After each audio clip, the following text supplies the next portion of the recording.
Hello, hello, my networking friend. It's so good to see you today. Welcome to Wednesday. Welcome to Networking Know How, where we come live every Wednesday afternoon between 3:30 and 5:30 p.m. Central Standard Time to help you network more effectively and stress-free like we do in our down and dirty networking online community. Our community is 100% based on relational networking. So no more selling and telling, no more 30-second commercials. It is about having meaningful conversations and to build lasting and authentic relationships. Yeah, that's the word. So if we have not met yet, I'm Laura Morlando, the Stress Commando, and I am the founder and CEO of Down and Dirty Networking. If you're watching live, get up and chat. Say hello. Let me know where you're watching from. And feel free to comment because this is truly a conversation.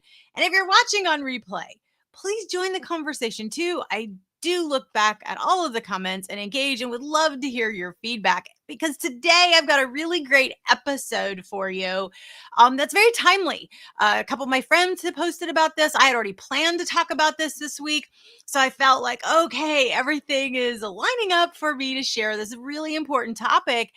And what we're going to be talking about today is to really identify, do you make these three critical mistakes that could be sabotaging your professional communication? And so we're going to go through the three mistakes, but I'm also going to tell you how to quickly fix them immediately. As soon as you're done watching this video, you will be instantly able to upgrade and avoid these mistakes because what might be happening and you don't even know is that you're making these mistakes and no one's telling you you're making them. There's not going to necessarily be an indication that you can readily connect and say, oh my gosh, I'm making this mistake. And the reason I can say that is I have made these mistakes myself. So it kind of takes one to know one. I've been there, done that, learn from my mistakes so you don't have to. All right, so let's get into it. First off, let's talk about relational networking. So I gave you a little bit of about what it is. It's about having a meaningful conversation to build lasting and authentic relationships. And the goal is to learn from and about somebody. Now, when we say networking, we typically think of an event or an activity where you're introducing yourself, you're doing a 30-second commercial, some kind of an elevator pitch, or maybe you're exchanging leads or looking for a job, or maybe it's something at your work where you're looking for a promotion or getting a special assignment, kind of like, schmoozing as it were. Generally, most people, when you hear networking, they don't have a favorable response to it. It's more, anytime I've asked anybody, it's always been, oh, share in the comments, let me know what you think. What is your take on networking traditionally? Just the default setting, your default understanding. What I have learned over many years and what we are established here in Down and Dirty Networking is there's another way. And it's called relational networking. And I believe that, yes, networking is a skill and activity, but I also believe it is a mindset. And it is typically the mindset that is sabotaging you. So, first off, know that there's an easier way. Know that there's one that you will actually enjoy, and it's called relational networking. And so, these tips, when you are really engaging in them and you've got this relational mindset, you'll be able to understand why, if you're making these mistakes, why they're sabotaging you so much. Because nobody likes to be sold. Nobody likes the feel of traditional networking. Everyone wants to be seen, valued, and heard. And if you are making these three mistakes, you are telling people you do not see, value, and hear them. You're doing the absolute opposite.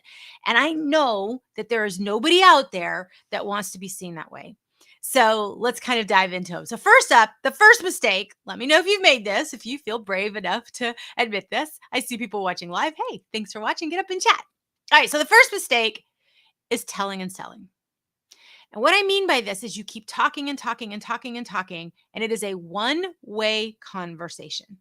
So in traditional networking, it could be you're pitching, pitching, pitching, or as my friend loves to say, you're pitch slapping them.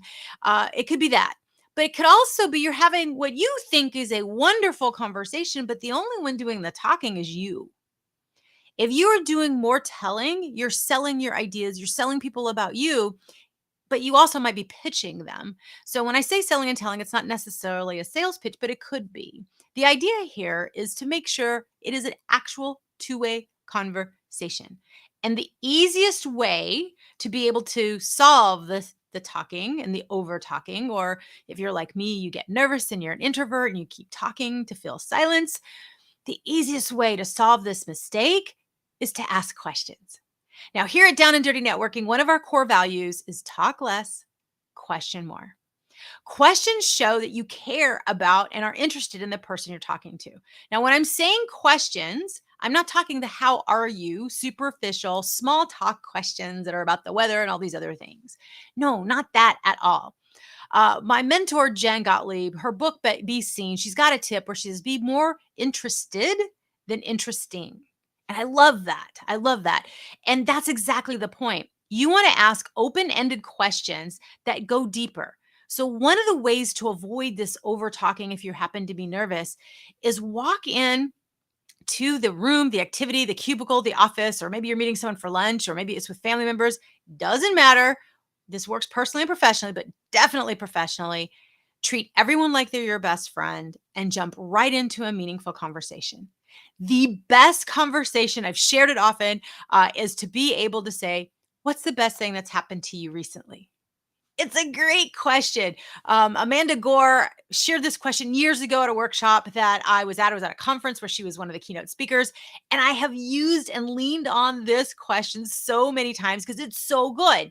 What is the best thing that's happened to you recently? Now, the recently could be adjusted since we last saw each other in the last week, since our last meeting. You can adjust it, but recently works in every situation. What is the best thing that's happened to you recently? This is a better question than how are you or what's new, because it allows people to think of something positive and then it gives you an opportunity to do step two. So make sure you're not making this mistake of just talking and over talking. Be focused on learning from and about somebody. And the easiest way to do that is to ask a question. And one of the questions you can ask is, what is the best thing that's happened to you? Now, for those watching live, or maybe you're watching on replay, pop in the chat and let me know another question that you love to use. It's better than the typical superficial stuff. Something that gets more to the heart of it, where you're treating everyone like your best friend and you genuinely are interested in what's going on with them. So pop in the chat. Let me know if you've got questions. I know we've shared a couple different questions that we use all the time. So let me know. So number one, make sure you're not telling and selling. Ask questions. So leverage our core value here. Talk less, question more. All right. So mistake number two is, are you 10 steps ahead? What I mean by that is you're so busy in your head thinking of the next thing you're going to say, you're not really paying attention to what the person is saying. You did a great job in step one. You asked a question, but are you actually listening to them? And that's the tip. You want to be an active listener. By actively listening, it forces you to be present. And so, one of the ways you know you're not actively listening is if you're constantly interrupting the other person and you're not allowing them to finish, or you're trying to share something in a way to relate with them that comes across more that you're trying to one up them. The conversation flips and it's back to you talking more than they are. So if those things start to happen, that's a clue that you're not actively listening. You're just 10 steps ahead.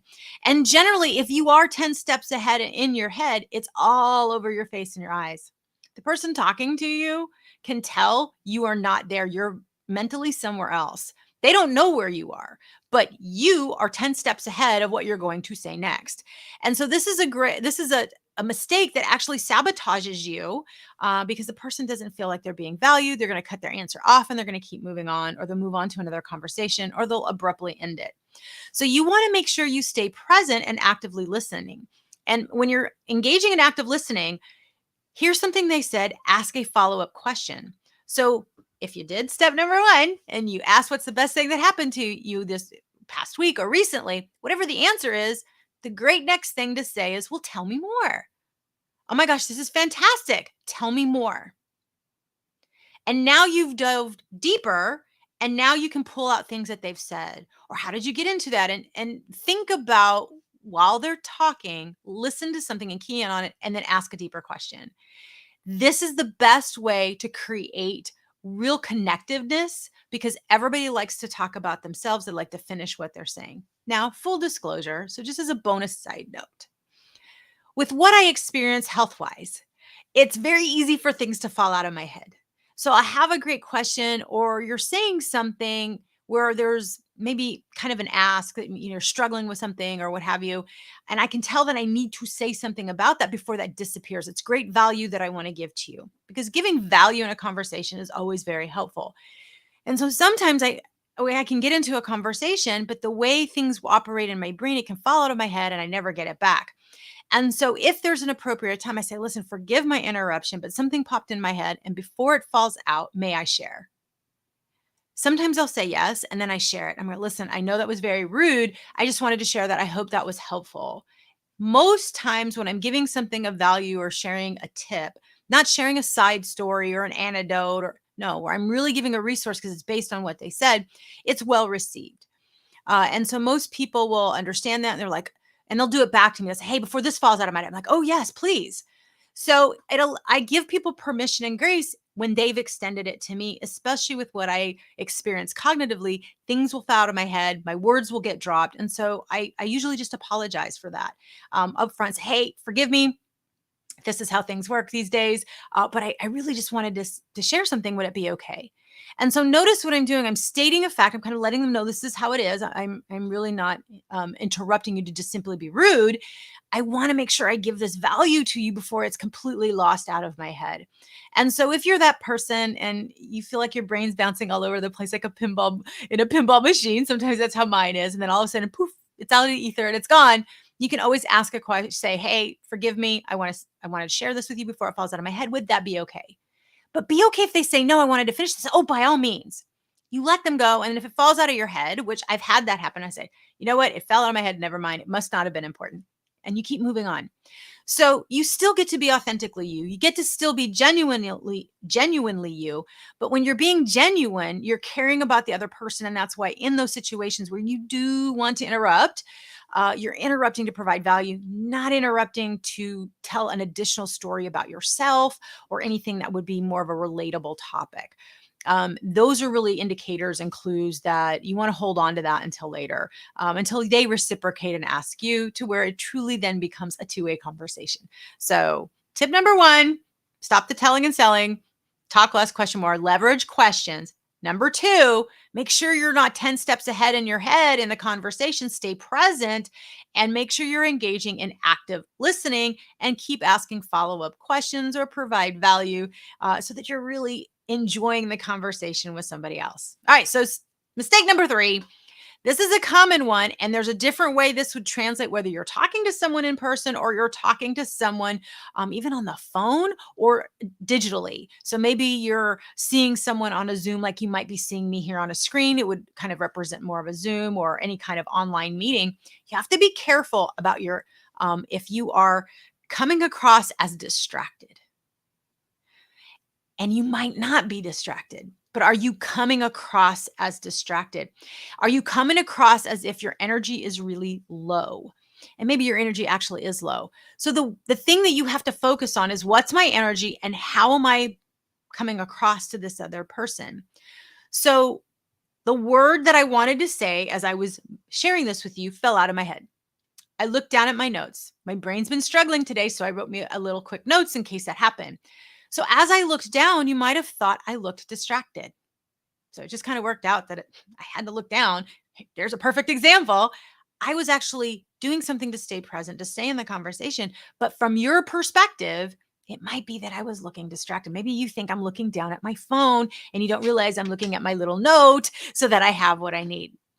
This is what happens when you're talking to somebody else. When you're talking to somebody else and maybe their video is off to the side, so you turn your head to look at them and their video, to them, you look like you're looking off to the side, like you're looking at something else, you're reading an email or you're checking your socials. You don't look like you're present. You're not looking at the camera. And so when you're in the virtual space, make sure you turn everything off and make sure your camera is aligned where the screen is, so that if you do look at the camera, if you do look at the screen, it doesn't look as much as you're looking down. The other thing is, make sure that your body language looks like you're leaning in and that you've got great energy. If you're in person, the same thing is true. You don't want to be all slumped and doing one of these numbers online or in person. That's never going to translate well.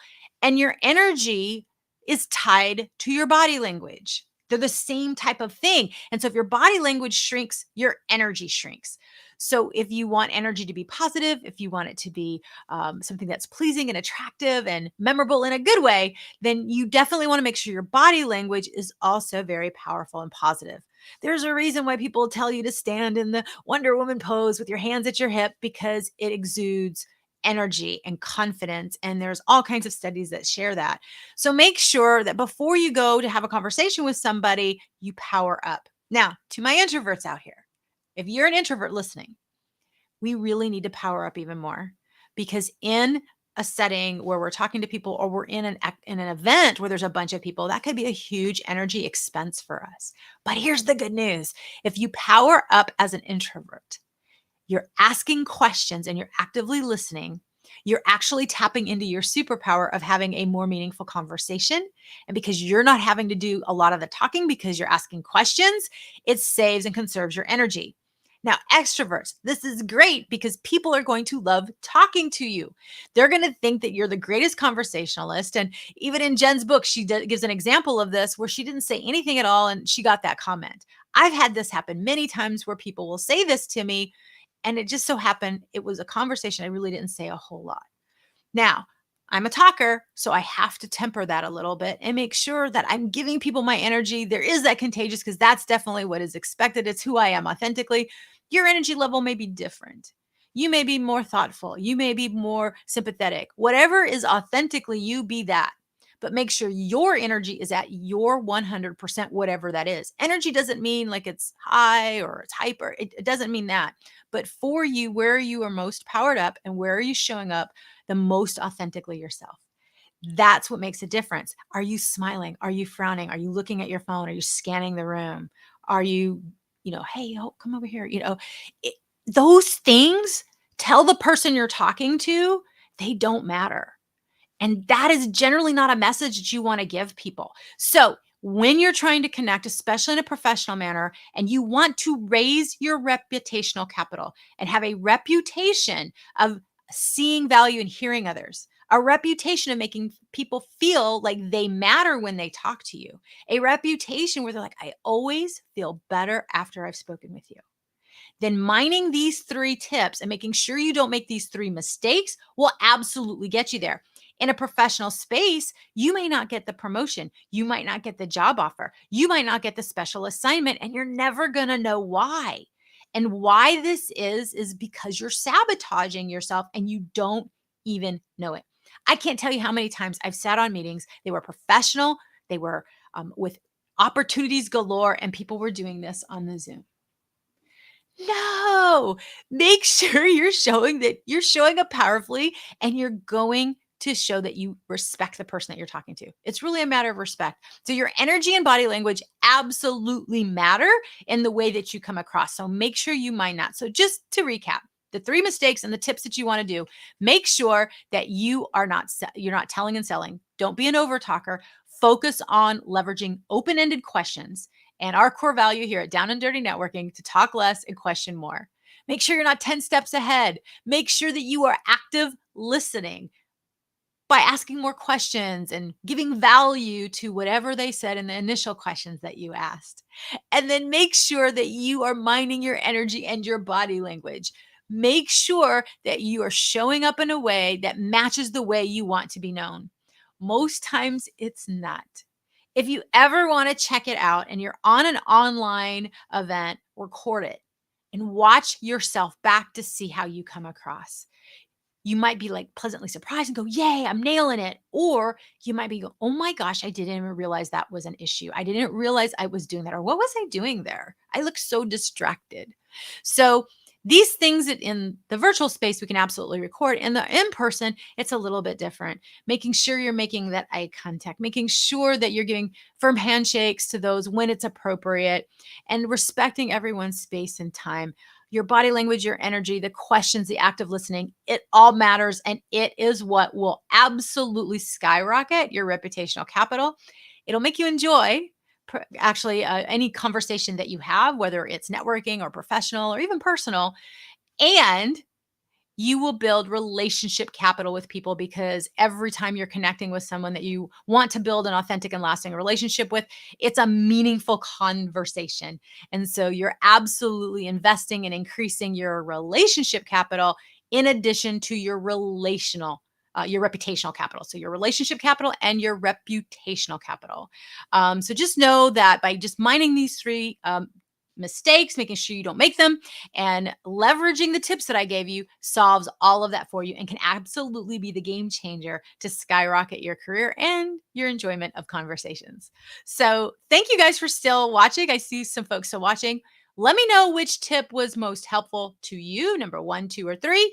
And let me know if you had another one that you would add, or if you've had an experience or a story where one really served you really well, or you were like, oh my gosh, I totally made that mistake.